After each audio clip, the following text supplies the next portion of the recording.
Resonance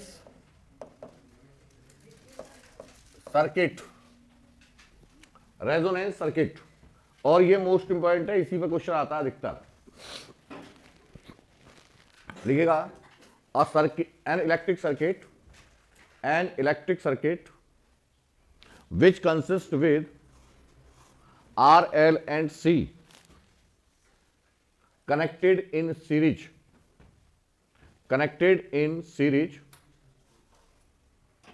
said to be in resonance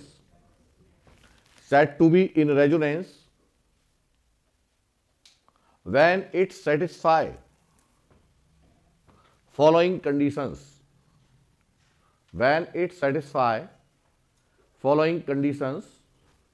number first, inductive reactance is equal to capacitive reactance,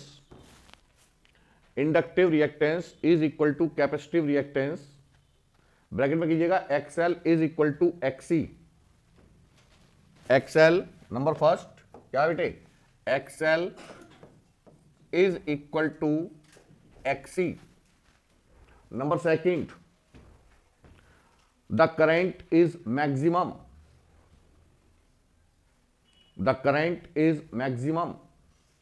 number third, impedance minimum,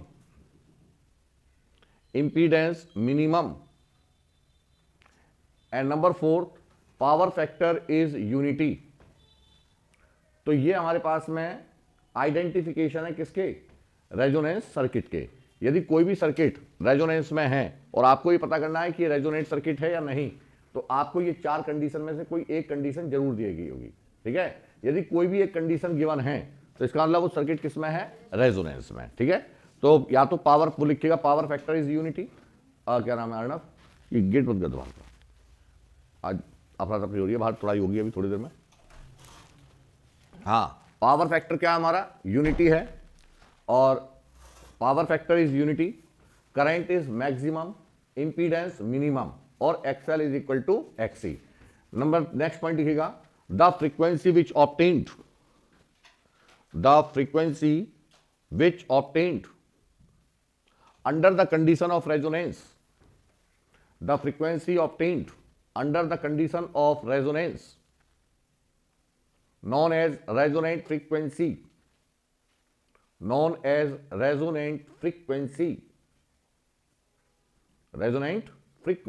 अब देखो बेटा क्या है, समझो ध्यान से कि हमारे पास ये है circuit, that is R, L and C, which is to be excited by AC supply, E is equal to E naught sin omega t, और ये है R, L and C। तो इस केस में ध्यान रखिएगा कि यहां पर वोल्टेज क्या थी हमारी, when the current is flowing through the circuit, that is VR, और ये जिनका जेई का एग्जाम हो ध्यान दें इस पर, ठीक है, कंफर्म एक क्वेश्चन मिलेगा। और ये है VL, ये है VC। अब ये आपको चेक करना है वो मिलेगा कैसे, VC। तो सबसे पहले क्या आएगा, नेट वोल्टेज,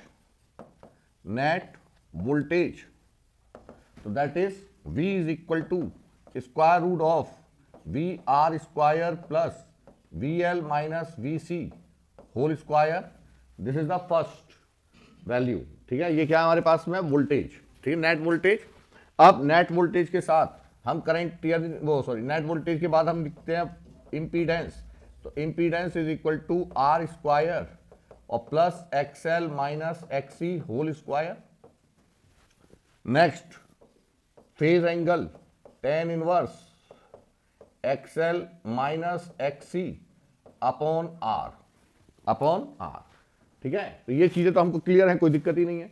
अब यदि now we wish to find the value of क्या, करंट, तो करंट निकालने के लिए क्या करेंगे बेटे, जो हमारे पास ध्यान रहे, पॉइंट टू बी नोटेड, कि यदि करंट कैलकुलेट करनी है, ठीक है, वो कह रहा है एम्पलीट्यूड ऑफ करंट, तो इसका मतलब मैक्सिमम करंट, क्या कह रहा है वो, मैक्सिमम करंट। और यदि यहां पर पॉइंट याद रखना, यदि मेरे पास इक्वेशन की फॉर्म में गिवन है सप्लाई वोल्टेज, इसका मतलब ये हमारे पास क्या है, E नॉट यहां से निकालेंगे, फिर उसकी सहायता से हम आई नॉट कैलकुलेट करेंगे, ठीक है। और यदि इसकी जगह पर कांस्टेंट वैल्यू गिवन है, उसने कहा सप्लाई वोल्टेज इज 400 वोल्ट, तो that means RMS value is given. कौन सी वैल्यू गिवन है? आरएमएस। कब तक? जब तक वो ये ना कहे कि amplitude of the voltage is equal to 400। यदि उसने कहा एम्पलीट्यूड ऑफ द वोल्टेज या amplitude of the current, that means maximum values are given, ठीक है। ये याद रखना है आपको। अभी नीट 2019 में ऐसी कंफ्यूजन हो गया था, वहां पर एम्पलीट्यूड दिया था और 200 सपोज मान लो उसमें 2 एम्पियर 4 एम्पियर जो भी रखी थी, बच्चों ने सोचा कि आरएमएस वैल्यू है, वो आरएमएस नहीं थी, वो एम्पलीट्यूड था, यानी कि मैक्सिमम वैल्यू गिवन थी, ठीक है। तो अब यदि हमें करंट निकालनी है तो क्या होगा? ई नॉट अपॉन जेड, तो बेटे ये आएगी मैक्सिमम करंट। क्या आएगी? मैक्सिमम। और I R M S is equal to E R M S upon Z. E R M S upon Z. यदि ई आर एम एस दिया है तो क्या कैलकुलेट करेंगे हम? I R M S. यदि ई नॉट गिवन है तो क्या कैलकुलेट करेंगे? I naught. ये छोटे छोटे पॉइंट है जो गलती करते हैं। अब देखिएगा यहां पर मैं क्या, अंडर कंडीशन ऑफ रेजोनेंस। तो रेजोनेंस कोई सर्किट का नाम नहीं है, बल्कि कंडीशन का नाम है। क्या कंडीशन है? XL is equal to XC. XL is equal to XC. अब यदि बेटा XL is equal to XC है तो इसका मतलब हम लिख सकते हैं omega L is equal to omega C. Omega L is equal to 1 upon omega C, sorry 1 upon omega C. तो यहां से क्या आ जाएगा? Omega square is equal to 1 upon L C. तो ये ही हमारी क्या है? Resonant frequency. This is resonant frequency because this frequency to be obtained under the condition of resonance. तो omega R is equal to 1 upon square root of L C, square root of L C. अब इसी तरीके से omega R क्या होता है? That is equal to 2 pi F R. तो यहां से क्या आ जाएगा?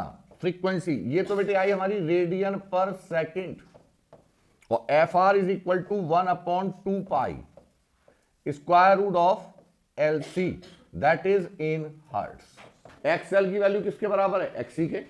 तो यहां पर सबसे पहले इंपीडेंस, तो जेड की वैल्यू क्या होगी? Z that is minimum. क्यों होगा? क्योंकि XL is equal to XC है, तो XL is equal to XC cancel out हो गया है ना। तो क्या बचा? Z is equal to R. तो याद रखें this is also the condition in case of impedance जो total, in case of resonance जो टोटल इंपीडेंस होगा वो किसके बराबर होगा? आर के इक्वल, ठीक है। अब since I that is reciprocal of impedance, तो करंट क्या होगी? And hence the current is maximum. Current क्या होगी बेटे हमारी? मैक्सिमम। करंट हमारी मैक्सिमम होगी, ठीक। नंबर थर्ड पावर फैक्टर क्या है? Cos phi. पावर फैक्टर क्या है? Cos phi. कल क्या बताया था मैंने? Ratio of R upon Z, और जेड की वैल्यू किसके बराबर है? आर के इक्वल है, तो यानी कि R upon R that is equal to 1। इसे कहते हैं यूनिट पावर फैक्टर। क्या बोलेंगे? Unit power factor. तो this is also the condition of resonance, ठीक है।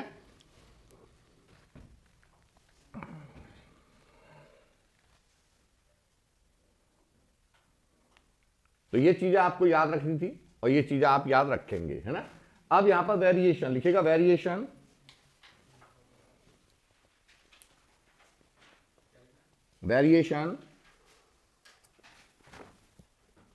of different parameters, variation of different parameters, variation of different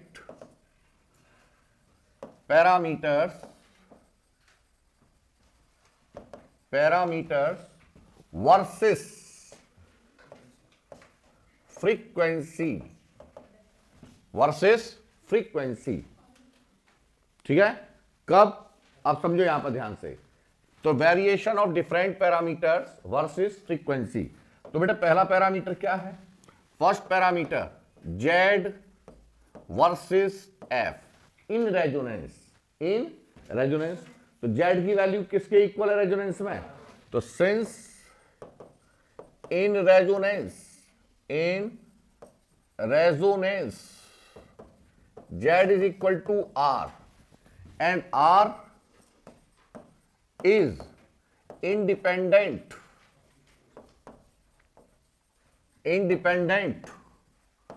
to frequency, तो इसका मतलब ग्राफ क्या होगा बेटे हमारे पास?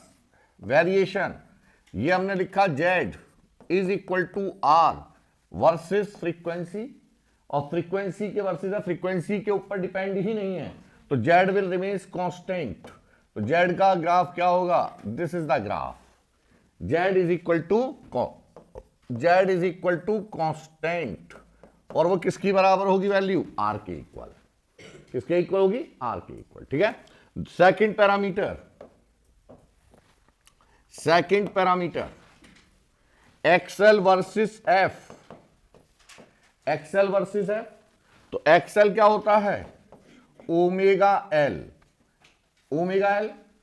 अरे XL बराबर, हाँ जी, since XL is equal to omega L is equal to 2 pi FL, तो for constant value of inductance XL is directly proportional to frequency. Graph क्या होगा हमारा?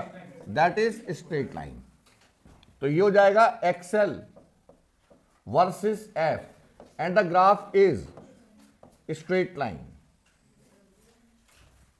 ठीक है। ग्राफ क्या है हमारा? Straight line. अब सुनो ध्यान से, यहां पर जो क्वेश्चन जेईई में पूछा गया था वो समझिएगा कि उन्होंने ये दिया था, ये ग्राफ दे दिया और इसमें कोऑर्डिनेट्स दिए थे, तो इससे हमको क्या क्या पैरामीटर मिलेंगे? तो XL इज वर्सेस F, तो हम क्या लिखेंगे? XL is equal to 2 pi FL। इसका मतलब यदि मैं इसकी कंपेयर करूं, ये है Y और बेटा ये है हमारा X एक्सिस पर, तो ये हो गया X, और यदि मैं प्रोपोर्शनल साइन हटा दूं तो क्या आएगा मेरे पास? Y is equal to mx, तो that means the slope gives the information about 2 pi L। किसके बारे में देगा इंफॉर्मेशन? तो यहां से आपको L की वैल्यू निकालनी थी। किसकी निकालनी थी? इंडक्टेंस की, ठीक है। कोई आ गया? कैसे हाँ देखिए, इन्हें सोच देख लो, मूड और खराब हो जाए। अब देखो नेक्स्ट,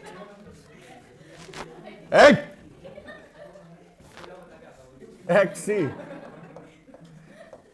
इज इक्वल टू ये है XC, थोड़ी देर पढ़ाने, XC वर्सेस F, तो XC की वैल्यू क्या होती है बेटे? कि सिंस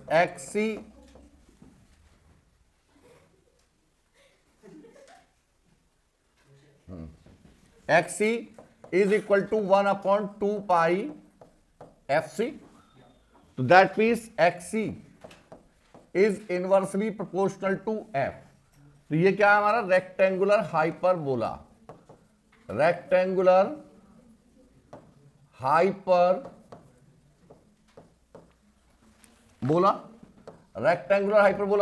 तो ग्राफ क्या होगा हमारा?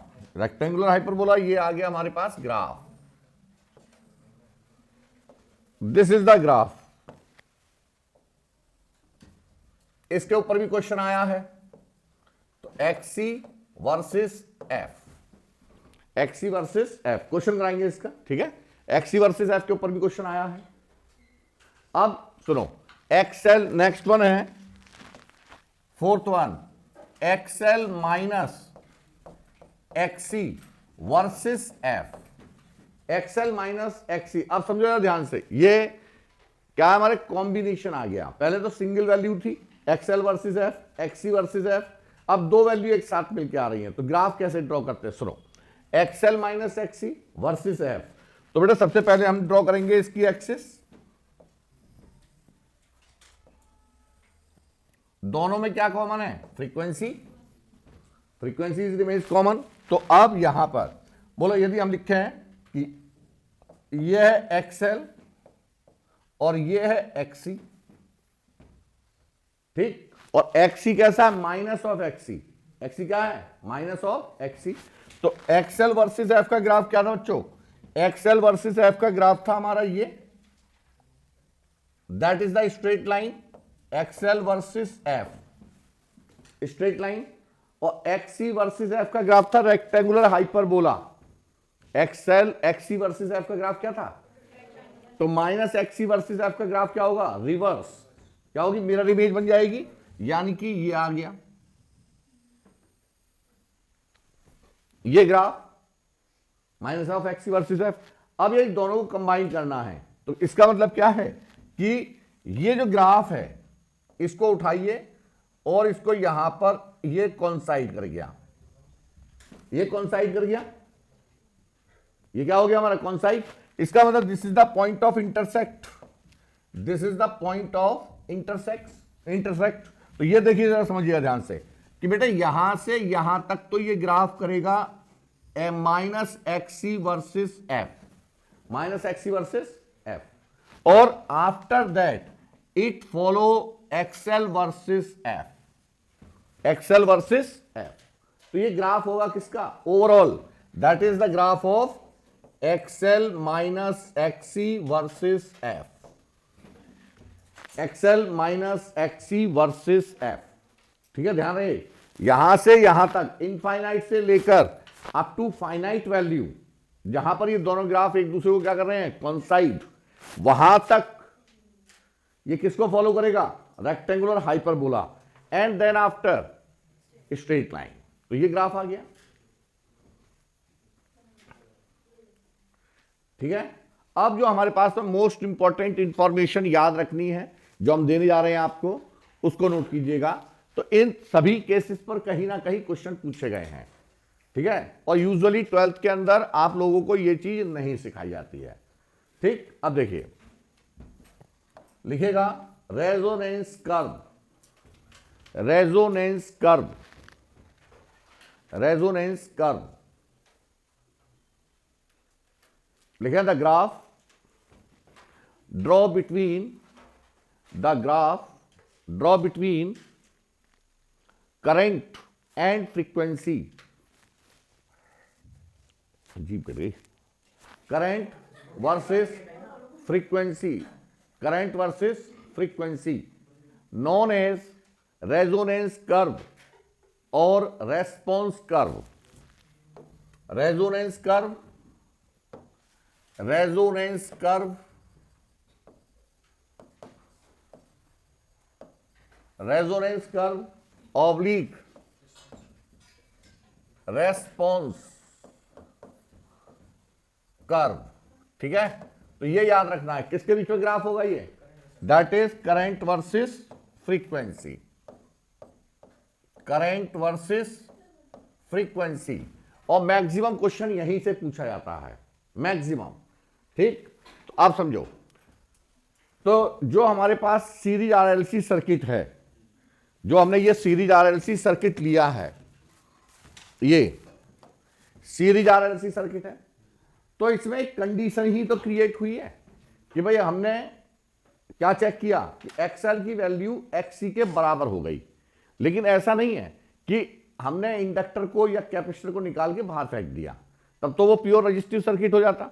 सर्किट कैसा है? Circuit consist with pure inductor, pure capacitor and resistor, and all three elements are connected either in series और व्हाट एवर इन पैरेलल।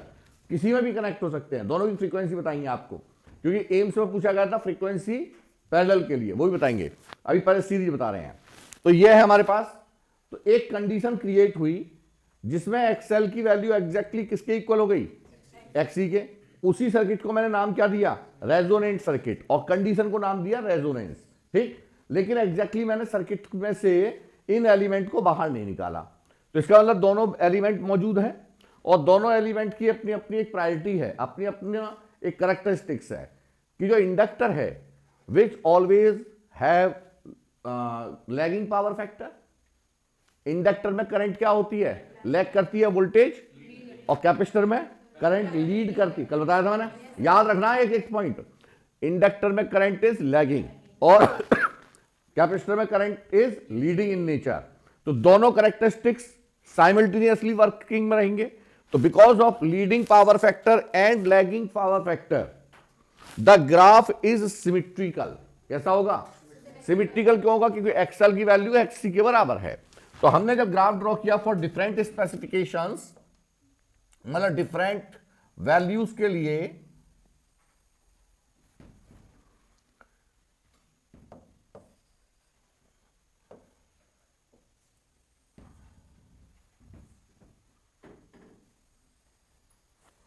तो ये है हमारे पास करंट एक्सिस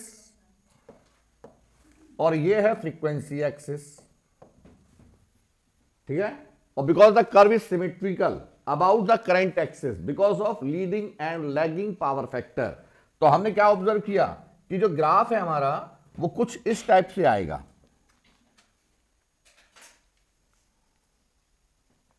ध्यान से समझना बेटा, पूरी कम्युनिकेशन इंजीनियरिंग जो है ना केवल इस ग्राफ के ऊपर खत्म हो जाती है।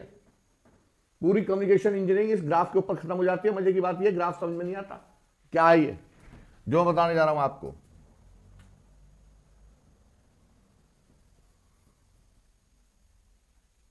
दिस इज द ग्राफ, ये है ग्राफ, इसी को कहते हैं हम रेजोनेंस कर्व और व्हाट एवर रेस्पॉन्स कर्व। क्या बोलेंगे? रेजोनेंस कर्व और रेस्पॉन्स कर्व, ठीक है। अब the frequency at which the current is maximum, कौन सी फ्रीक्वेंसी होगी? रेजोनेंस। मैंने क्या बताई थी? In resonance current is maximum and the frequency which is to be obtained under the condition of resonance, that is resonance frequency, यानी कि the frequency at which we are getting maximum current in the circuit, that is resonant frequency। तो बेटा ये frequency हो गई हमारी resonant. इसे FR से भी डिनोट कर सकते हैं आप, इसे ओमेगा आर से भी डिनोट कर सकते हैं, ठीक है। ओमेगा आर रेडियन पर second, FR in hertz, and this is the maximum value of current I naught. ये है मैक्सिमम करंट। तो in the graph we are getting the maximum current at the frequency resonance frequency, ठीक है। अब for the analysis we always prefer effective value. For the analysis we always prefer, और effective value क्या होती है? RMS value. Since the effective value, याद रखना effective parameter का मतलब है RMS। Effective value is equal to RMS value, that is equal to maximum value upon √2,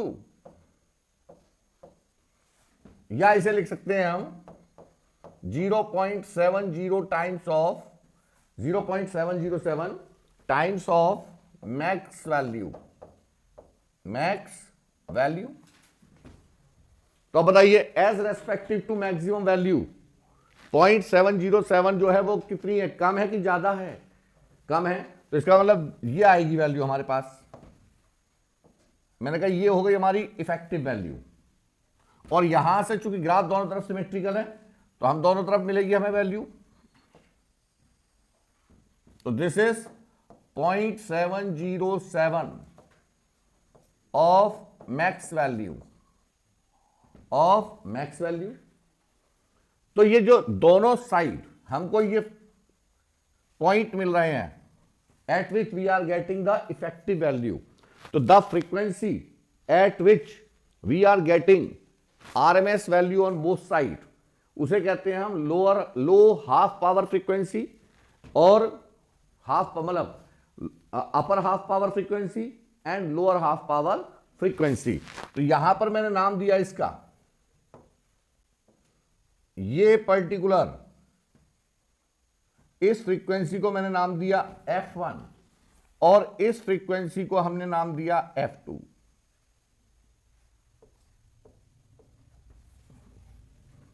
इस लेक्चर को वैसे मैं वीडियो पर डालता नहीं हूं, बनाया नहीं मैंने आज तक। चलो ठीक है, ये आ गया। इसे कहते हैं हम अपर हाफ पावर फ्रीक्वेंसी। क्या बोलेंगे बेटे? अपर हाफ पावर फ्रीक्वेंसी, और इसे बोलेंगे हम lower half power frequency F1 and F2 and a band is to be obtained. This is the band. Band है तो between upper half power frequency and lower half power frequency, इसे नाम देते हैं हम frequency band, frequency band, frequency band, ठीक है। And the width, ये बेटा इसकी विड्थ है यहां से यहां तक, इसे नाम देते हैं हम बैंड विड्थ। क्या नाम देंगे? बैंड विड्थ, ठीक है। तो तीन चीजें याद रखनी है यहां पर। फ्रीक्वेंसी बैंड क्या है? The band which is to be obtained between lower half power frequency to upper half power frequency in resonance curve and the width of the frequency band, that is bandwidth, that is bandwidth. तो जब आप radio की tuning करते हैं तो उसमें क्या चीज चेक करते हैं? Band width. क्या सिलेक्ट करने की कोशिश करते हैं? बैंड विड्थ मैच कराते हैं। तो एग्जैक्टली यही वो बैंड है जिसको आप मैच कराने की कोशिश करते हैं, और इसी रीजन के अंदर हमारे different kinds of radio work करते हैं। ये रेडियो फ्रीक्वेंसी हो गई एक तरीके से, ठीक है। जब आप ट्यूनिंग करते हैं, जब आप ट्यूनिंग करते हैं, ठीक, FM frequency modulation, am amplitude modulation, amplitude modulation, am FM होता है, सुना तो होगा ना, एएम एफएम, तो वो एम्पलीट्यूड मॉड्यूलेशन, फ्रीक्वेंसी मॉड्यूलेशन, ठीक है। अब सुनो बेटे, इस पर्टिकुलर रीजन को हम क्या नाम देते हैं? इसको, ये जो हमारा रीजन है इसे कहते हैं rectangular window, rectangular window, window नहीं, विंडो, विंडो खिड़की, रेक्टेंगुलर विंडो, ठीक है। तो रेक्टेंगुलर इन शेप और बी मतलब अपीयर्स एज विंडो, तो इसका नाम क्या दिया मैंने? Rectangular window. अब सुनो यहां पर इसका क्या यूज है, इसके बेस पर हम डिजाइन करते हैं कम्युनिकेशन में फिल्टर्स। क्या डिजाइन करते हैं? फिल्टर्स। तो फिल्टर्स क्या हैं? अरे 2 मिनट लेक्चर भी सुन लो बेवकूफो, सुनो। फिल्टर्स क्या है? तो जो हमारे पास फिल्टर है मींस एक पर्टिकुलर फ्रीक्वेंसी को एटेन्यूएट कर देंगे, रोक देंगे, और एक को पास करेंगे, एक को पास। तो इसका मतलब जो फिल्टर्स हैं वो हमारे कई टाइप के हैं। पहले है लो पास फिल्टर। पहला पास क्या है? लो पास फिल्टर। लो पास फिल्टर का मतलब है लो फ्रीक्वेंसी को पास करेगा और अपर फ्रीक्वेंसी को रिजेक्ट। जैसे चाय की छलनी है ना, लिक्विड को पास कर देगी और मोटे पार्टिकल को रोक देगी, तो वो क्या हो गई? हमारी फिल्टर। ऐसे ही इस पर्टिकुलर फ्रीक्वेंसी से नीचे वाली जितनी फ्रीक्वेंसी है उनको वो पास कर देगा। तो ये हो गया लो पास। क्या हो गया बेटा? ये आ गया लो पास। लो पास। ये है हाई पास। इस फ्रीक्वेंसी से ऊपर जो पास कर दे वो हाई पास फिल्टर। और इस बैंड के अंदर जितनी फ्रीक्वेंसी को वो पास करेगा उसे नाम दिया मैंने band pass. Band pass means ना लो को पास करेगा ना हाई को, केवल कौन सी फ्रीक्वेंसी को पास करेगा? The frequency which is to be in between lower half power frequency and upper half power frequency, ठीक है। और जो एक फिल्टर कैसा होगा? जो इस रेक्टेंगुलर विंडो यानी कि बैंड के नीचे की फ्रीक्वेंसी को रिजेक्ट कर देगा, बाकी हाई को भी पास करेगा और लो को भी पास करेगा। तो इसका रिवर्स क्या होगा? Band reject. रिवर्स क्या होगा इसका? रिवर्स बैंड, ओहो, बैंड रिजेक्ट फिल्टर। तो मैंने आपको ये इंफॉर्मेशन दे दी है, इसी के बेस पर आपके जेई में क्वेश्चन आ सकता है, और बाकी क्या आएगा वो मैं दिखाता हूं। ये एक्स्ट्रा आपके पास थी कि यदि बाई चांस फिल्टर के बेस पर आ जाए, ठीक है, तो मैं अभी सर्किट बनवा दूंगा उसका, फिल्टर का भी, क्योंकि नीट में भी आया है अभी रिसेंटली, है ना, जेई में भी आया है। अभी सर्किट बनवाएंगे इसका, पहले से नोट कर लीजिए आप।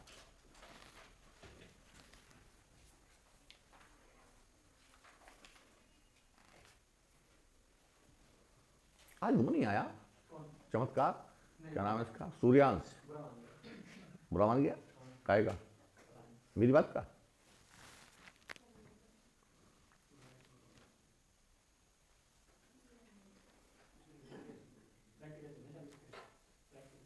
नहीं, आज सूर्य साक्षात निकला है तो उसने कहा आज मैं क्यों जाऊं, मैं तो सूर्य का खाली अंश था। मैं डेली आ रहा था, आज पिताजी आ गए। सुनो, आगे सामने लिखिएगा। हाँ जी, लिखिएगा की पॉइंट्स। की पॉइंट्स, पहला पॉइंट लिखें sharpness of resonance. sharpness of resonance, it is also known as quality factor. It is also known as quality factor, or the sharpness of resonance is measured, or the sharpness, क्योंकि एजर्सन reason में पूछा जा सकता है ना, ये याद रखना, लिख लेना उसके ऊपर एजर्सन region. The sharpness of resonance is measured by a coefficient,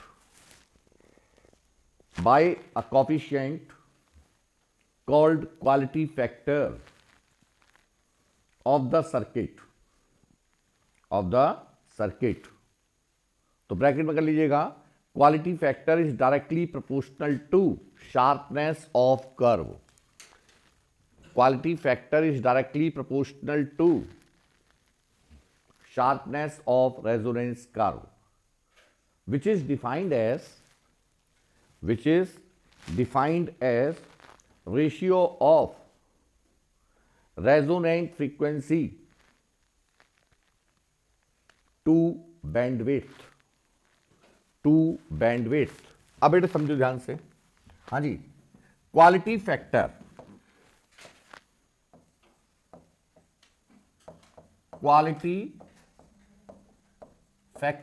तो जब भी हम बेटे कम्युनिकेशन में सर्किट डिजाइन करते हैं, जैसे आप मोबाइल फोन तैयार कर रहे हैं और मोबाइल फोन की उच्चता, गुणवत्ता क्या है, लो है या हाई है, तो मेगापिक्सल कैमरा वगैरह तो उसके एसेसरीज है ना।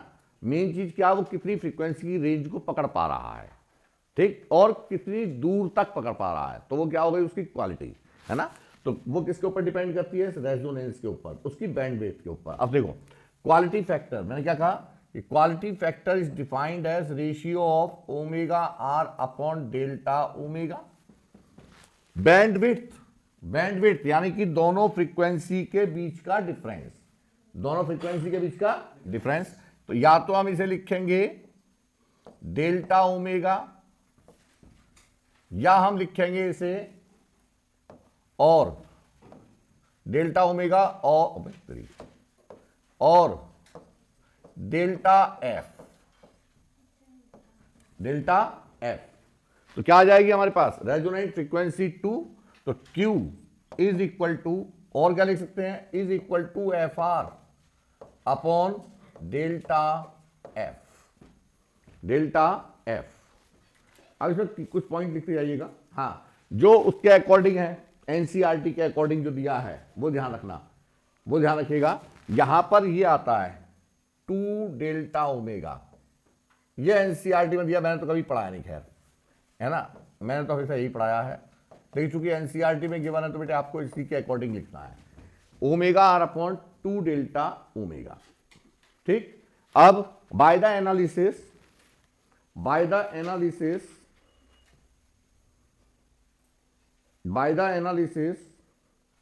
the value of delta omega, that is, इसे क्या लिखेंगे हमने लिखा omega R upon omega 1 minus omega 2, upper half power frequency minus lower half power frequency, दोनों के बीच का जो डिफरेंस है दैट इज बैंडविड्थ। और यहां पर बैंडविड्थ की वैल्यू क्या होती है, देखो जरा सुनो, क्या था, आर अपॉन एल थी, एल अपॉन आर थी, रुक जाओ, अच्छा ओमेगा आर क्या था बेटे, रुक जाओ, since omega R is equal to 1 upon square root of, अब वो एफ आर है, क्या है, L C, one upon square root of L C, और one upon R square root of L upon C होता है। तो आर अपॉन एल कहीं दे रखा है, अरे रुक जा बेटा, ऐसे निकलती नहीं, कहीं दिया है नहीं दिया, छोड़ो, मैं निकाल दे रहा हूँ, मैं फार्मूला बना दे रहा हूँ।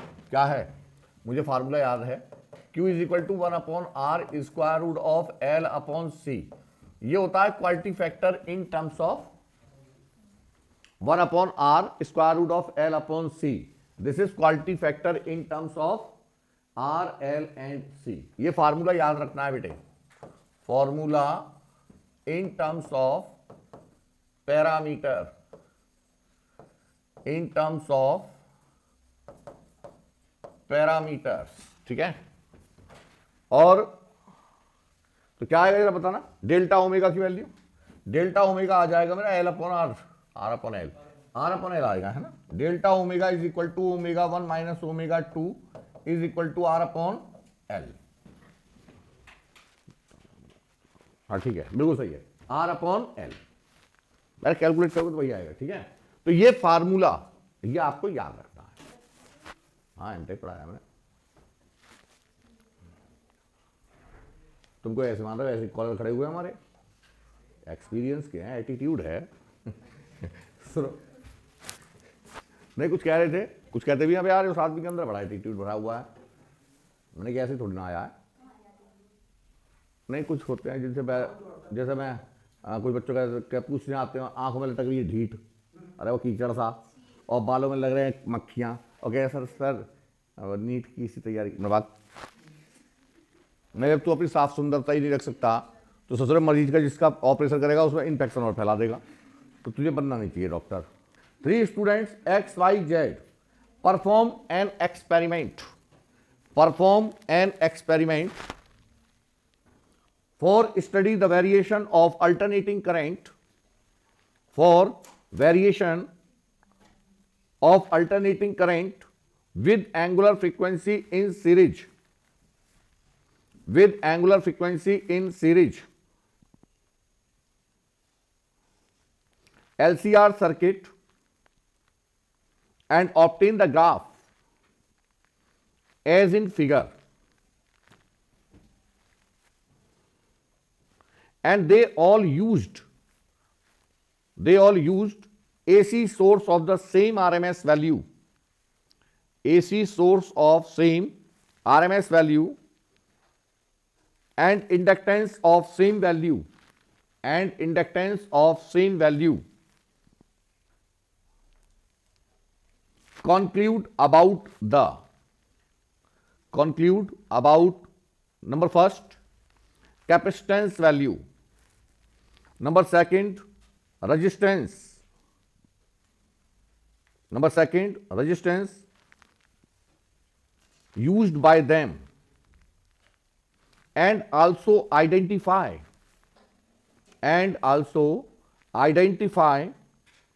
in which case will the quality factor is maximum, ठीक है। तो देखिए ग्राफ दिया उन्होंने, क्वेश्चन आया ये, तो पुराना आईआईटी एडवांस का क्वेश्चन है बेटे, ये पुराने आईआईटी एडवांस का क्वेश्चन, यानी कि 80s और 90s के बीच में पूछा गया था ये, और उसके बाद ये कई कॉम्पिटिशन एग्जाम में पूछा गया डिफरेंट तरीके से, और फिर उसके बाद बोर्ड में भी पूछा गया ये।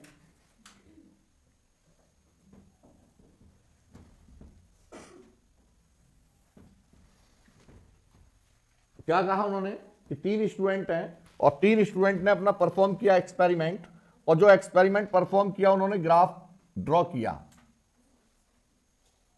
रेस्पॉन्स कर्व, पहला ग्राफ ये आया, दूसरा ग्राफ कुछ इस टाइप से था,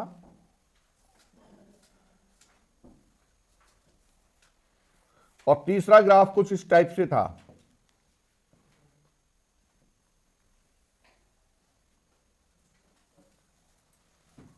ठीक है, और ये स्टूडेंट का नाम है एक्स वाई जेड, ये एक्स है, ये वाई है, और ये जेड।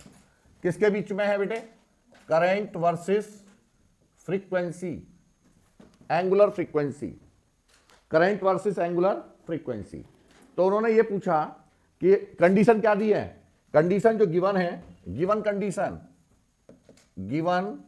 कंडीशन कि RMS value of current remains same, RMS value of source same, and inductive inductance LX of LY and LZ are equal, ये इक्वल है, ये इक्वल है।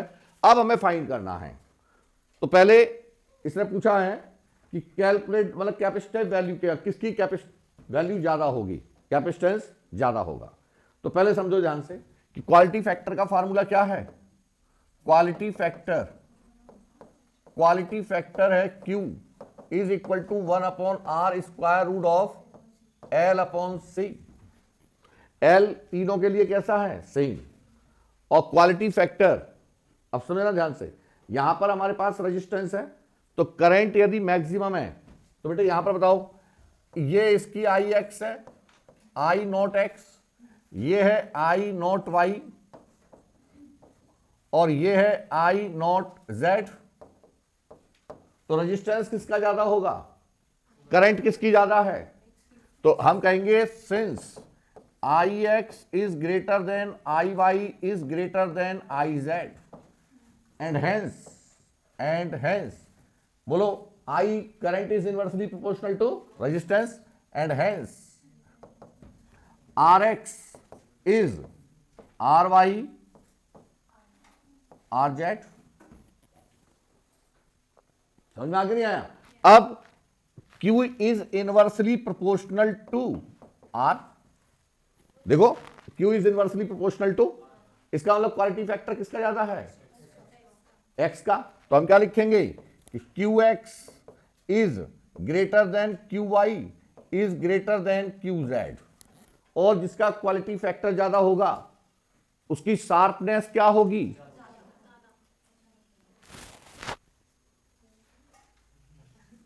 रुक जाओ सोचने दो यार। क्वालिटी फैक्टर, हाँ ठीक है, हाँ अरे लड़का को रहे हो, यो लड़का लड़ने बैठ जाओ खामा खामे से, मैं लेफ्ट से दूंगा भी। क्वालिटी फैक्टर इनवर्सली बताया था, डायरेक्टली बताया था, ठीक है। तो किसका क्वालिटी फैक्टर ज्यादा, अरे देखो किसका क्वालिटी फैक्टर ज्यादा है। अब यहां से मुझे क्या शिक्षा मिल रही है कि यदि हम एनालिसिस ना भी करें तो जिसकी शार्पनेस यानी कि जिसकी बैंडविड्थ कम है, बैंडविड्थ किसकी कम है, X की, उससे ज्यादा है Y की, उस सबसे ज्यादा किसकी बैंडविड्थ है, Z की। तो जिसकी बैंडविड्थ ज्यादा उसकी शार्पनेस कम है, राइट, जिसकी हाँ ठीक है, शार्पनेस कम है, और जिसकी शार्पनेस ज्यादा उसकी बैंडविड्थ, और जिसकी शार्पनेस ज्यादा उसका क्वालिटी फैक्टर ज्यादा। तो QX is greater than, direct देख के ही बता सकते हैं आप कि जिसकी शार्प, नोट कर लीजिएगा, अरे जिसकी शार्पनेस ज्यादा होगी लिख लो, जिसकी शार्पनेस ज्यादा होगी उसकी बैंडविड्थ कम होगी और उसका क्वालिटी फैक्टर ज्यादा होगा, बस ऐसे लिख लो, ठीक है। ठीक, तो ये एनालिसिस थी हमारी। अब सुनो आप लड़के, अब भगवान के एक पेज नहीं मेरा खून कई हफ्ते में एक दिन आएगी, उसी 250 ग्राम खत्म कर देती है। हाँ QX QY QZ, बेटा तीनों की फ्रीक्वेंसी क्या है हमारी, रेजोनेंट फ्रीक्वेंसी तीनों के लिए सेम है, तीनों के लिए क्या है ना, ये गलती हो गई थी। तीनों के लिए रेजोनेंट फ्रीक्वेंसी कैसी है, सेम। तो ओमेगा आर बराबर लिखा था मैंने कहीं पे, यहां पर लिखा था ओमेगा आर बराबर क्या होता है, 1/√ऑफ LC, और चूंकि फ्रीक्वेंसी भी सेम है और L की वैल्यू इसने ऑलरेडी क्या दे रखी है, गलती मत कर देना यहां पर, यही गलत हो जाता। ओमेगा लिखेगा दूसरा पॉइंट कि since the resonant frequency for all three graphs, since the resonant frequency of all three graphs is same and hence for same value, ये कंडीशन है बेटे, ये कंडीशन है, and hence for same value of LX LY and LZ, same value of L, the capacitance will also same। तो CX बराबर CY बराबर CZ, ये इस कंडीशन के अकॉर्डिंग, ठीक है। तो ये ध्यान रखना है क्वेश्चन किस टाइप से आएगा, ये नहीं कि आपने तुरंत ही देखा कर दिया, ठीक, अब यदि क्वेश्चन आ जाए कर लेना इसे। इसी टाइप का क्वेश्चन कई बार रिपीट हुआ है। उसने पूछा कि किसकी बैंडविड्थ ज्यादा है या रेशियो बता दीजिए इसका। ठीक, तो आज के लिए इतना ही है, कल इससे आगे, कल मैं कराऊंगा इसके न्यूमेरिकल्स। ठीक है, इसका लगभग एसी कंप्लीट हो गया है।